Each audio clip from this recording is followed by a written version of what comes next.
Hey everybody, it's the Mad Master here, and I haven't done the video I think in a couple of days other than my little shorts that I always do, but I wanted to do this to address the whole Joe Rogan, Neil Young controversy and it's a little bit late now because it's kind of leaving the news cycle. And I just want to preface this by saying that I think Joe Rogan does say some stupid shit time to time. A lot of people are naively have been kind of out of the loop that he's been friends with Alex Jones for 20 plus years. I remember when he was on, I used to listen to Alex Jones back like 10, 12 years ago. I used to listen to a lot because, see, the thing is Alex Jones used to have like Cindy Sheehan and what was her name? Barbara Lee? And he had like Dennis Kucinich, all these like Democrats and like liberals, lefties that were against Iraq, the war in Iraq and Bush, and he kind of had more of a neutral political stance, sort of still leaned libertarian, but I used to listen to him a lot, and I bought a piece of silver because Max Kaiser's piss off Goldman Sachs Day or whatever. I don't know if this video is gonna pass muster on looking at what's happening with Razor Fist and Six X and Amber's channels lately. So I'm gonna probably try to back up my channel pretty soon on my computer again and try to maybe do a Rumble or something like that. I'm not sure yet. I'm trying to do other stuff. That's why I haven't been doing as many videos, because I think it's better to focus on other things other than political stuff of the day. But so I thought I'd do this video though, just as my response. So I think it's really stupid that Neil Young was threatening, "Oh, you can't have my music if you have Joe Rogan on Spotify." And it's like, okay, throw a fit instead of engaging in debate. He could have said, okay, well, let's, I disagree with Joe Rogan and I'm going to go on his show and debate him about this misinformation that he's peddling. Bring a neutral person, Vinay Prasad or Monica Gandhi, Zubin Damania, one of these COVID moderates, as I call them, because that's the real key to our future, these moderates that are just like, they know they're not peddling all sorts of stuff. They're not nefarious intent. They don't have a nefarious intent, but they're also, more moderates. There are centrists on this. I'm going to do a video about this probably too, because I'm going to call it the COVID centrists. So, rise of the COVID centrists, because I think this is the only way forward at this point, is to have these people in the limelight more. So I think you could have had someone more neutral operator on there and to debate. Bring him on there, or Joni Mitchell. "Oh, I'm canceling my Spotify stuff now. Yeah, doing a fit." Joe Rogan is a dumb, meat-headed, fucking conspiracy theory guy a lot of the time. I won't deny that. He says some stupid stuff. He said something that was flat out wrong about a certain thing that I'm not going to say too much about. Is it flat out wrong now, though, with what's going on? Not necessarily, of course. But back when he said it, it was kind of wrong. Just to give you a clue. So, it's just so dumb. And I'm just like, instead of calling and canceling people or trying to just be this virtuous, "Oh, I'm so virtuous," virtue signaling, these people, why not have open and honest discussion and debate? And nobody had that.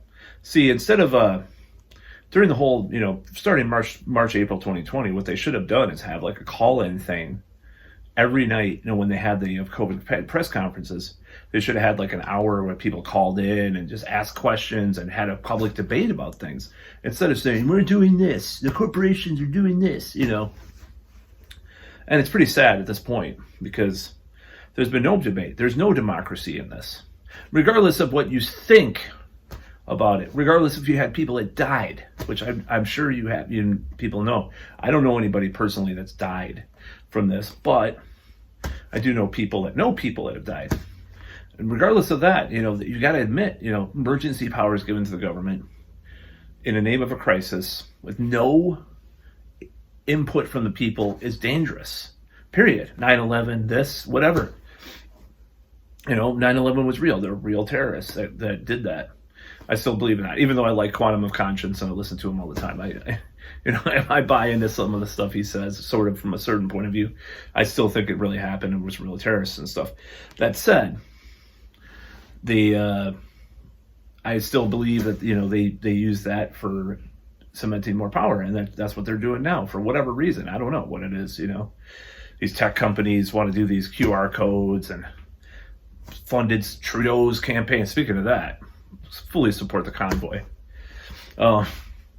So I mean, like I said in my video, I support incentives, not mandates. Like I've said that millions of times. These fucking, what's that guy? I don't even remember his name. A couple weeks ago, he's being a jerk off. But anyways, this whole Joe Rogan versus Neil Young thing's got on my hand. I mean, it's just like, it's so dumb. It's like people keep attacking Joe Rogan because he's like the target for all this. Like, oh, Joe Rogan's too big, because the mainstream media has been pushing misinformation for more than 20, 30 years. I mean, first you have the Vietnam War, then you have Watergate. Watergate, they were on the right side of actually after a while, but as they started, actually the Pentagon Papers and all that, the media actually used to do their job. To some extent. And then, he had the cover up for everybody. And, they've always been sort of liberal because they were intelligent as far as like, in that way, the old school liberals were. But they grew old and crotchety and musty. And, now they're, it's just like they're doing the bidding of corporations and, military industrial complex, big pharma. I think that, 2016 was kind of the start of this whole thing, because, I mean, as much as I'm not a fan of Trump, the Trump thing just blew their minds, their brains were fried from that, like, turning into these apologists for all these things. And, Joan Chomsky calling Medicare for all candy, and just the neoliberals taking over the leftist people. And now Democracy Now, like, these different organizations, they just apologizing for neoliberalism. Now, that said, Democracy Now did have Glenn Greenwald a couple weeks ago. They're starting to, it seems like they're kind of making a turn back to what they were talking about, which is I'm thankful for a little bit. I've seen a couple of things. I'm just blabbing, about all this stuff. But, the fact of the matter is, Joe Rogan has a pulpit. People are threatened probably for different reasons than misinformation. CNN has peddled more misinformation with regards to the Iraq War and all that stuff than Joe Rogan probably ever did in like 20 of his interviews. So want to talk about misinformation? Pot meet kettle. They can't face that. They know they're losing to new media, to new tech, alternate tech, or whatever you want to call it, and they're scrambling to find a way to stay relevant. So they have to have this one target, this convenient target called Joe Rogan to attack. And now Joe Rogan is a jackass some of the time. I won't lie. Sometimes he says stupid stuff, but overall, he's willing to have conversations. He's willing to have debate with people. So what Neil Young or Joni Mitchell or whoever the fuck, over the hill boomer sellout people have threatened to pull their music from Spotify, have done, I respect bands that don't want to put their music on Spotify, didn't want to put it 5 years ago because of the streaming thing. That's a different matter.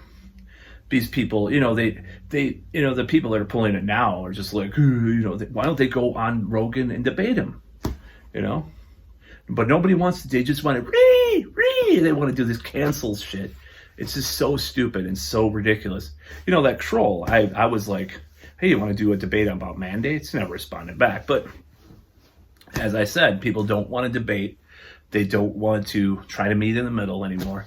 They're just extreme about everything. And it's just so stupid. And, it's awful. It's an awful world we're living in with that.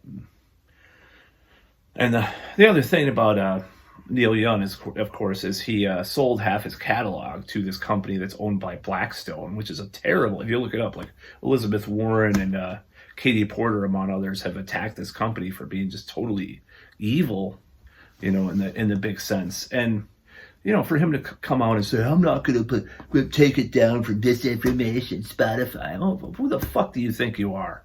Do you think this is some brave political act? You're just going to look like a moron since Joe Rogan has 200 million streams per month. You have 6 million streams for your fucking music. And mind you, I actually like a lot of his music. I think he was very innovative for the time. He did a lot of cool stuff. I remember my family took a trip from Texas and we listened to Harvest Moon or Harvest or whatever the hell it's called. And I was like really into it in the middle of the night. It fit the atmosphere. It was really cool. So actually, I'm somewhat of a fan of his music too. But keep on locking down the free world. This note's for Pfizer. What are some other song titles that came up with today? Like, it's just like, actually the keep on locking the free world's from Jimmy Dore video comment that I didn't do. So, but yeah, it's just like people have lost their fucking goddamn minds over this shit, and it's just like there's no rationality. There's no like nuance to anything anymore, and that's the sad part about this, and that's what we need at this time is nuance. Because if we're going to get back to normal, we need some nuance. That's about all.